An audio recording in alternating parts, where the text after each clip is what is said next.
Hello everyone, welcome back to another episode of Technologyglance. Today in this video, I'm going to guide you through how you can enable Resume on PLAYit.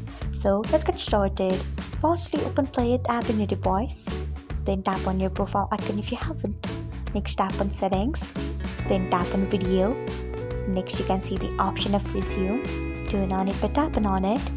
So this is how you can enable Resume on PLAYit. Thanks for watching. If you found this guide helpful, we would love it if you hit the thumbs up button below.